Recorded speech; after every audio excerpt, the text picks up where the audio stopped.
કેસદરેન અંતર્ગત જે અભિયાન છે ખેડૂતોએ ઉપાડ્યું છે આજકાલ, હવે આપણને વિચાર આવશે કે આ અભિયાનમાં કેવી રીતના કામ કરવું. આપણને જે પણ સરકાર તરફથી, સહકાર તરફથી જે પણ મદદ મળી રહી છે, ખેતર ભરાઈ ગયું હોય તો એ પાણીનું આપણે શું કરવું જોઈએ? આપણે આમને આમ પડ્યું રહે તો સુકાય નહીં, મહિના સુધી પણ ના સુકાય. આપણા ખેતરમાં જ કઈ રીતે રહે? એક નવો પ્રયોગ કર્યો છે. વોસ્પેપ જે મોટી પાઇપ આવે છે પ્લાસ્ટિકની, એ છે, આજુબાજુમાં કપસી નાખવામાં આવી છે. અહીંથી જે પાણી આવે છે ને એ રિફાઇન થઈ અને આની અંદર જોઈ રહ્યા છો, આ પાણી જે ખેતરનું છે એ ખેતરનું પાણી આમાં પડી રહ્યું છે.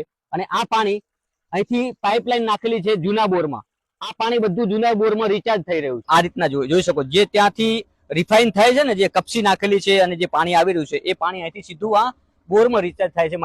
પણ આ કરવાથી પાણીની કોલમો નાખવી પડતી નથી. એ મોટો ફાયદો જ છે. જેટલું પાણી ઉપાડો ને એને કરતી પાણી આપતો વધારે જરૂર છે, તો જ આવવાવાળી પેઢીઓ બચશે.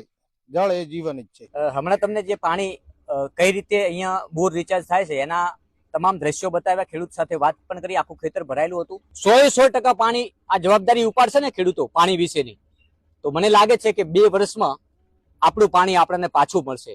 જે ભૂગર્ભ જળ ખતમ થઈ ચુક્યા છે ને, આપણે વારંવાર આ જ રટણ કરતા હોઈએ છીએ કે બનાસકાંઠામાં સૌથી કપરી પરિસ્થિતિ પાણીની છે, પરંતુ એ જ પાણીની વિકટ પરિસ્થિતિમાંથી બહાર આવવું પડશે ને, તો આ અભિયાન સાથે આપણે દરેક ખેડૂતને જોડાવવું પડશે.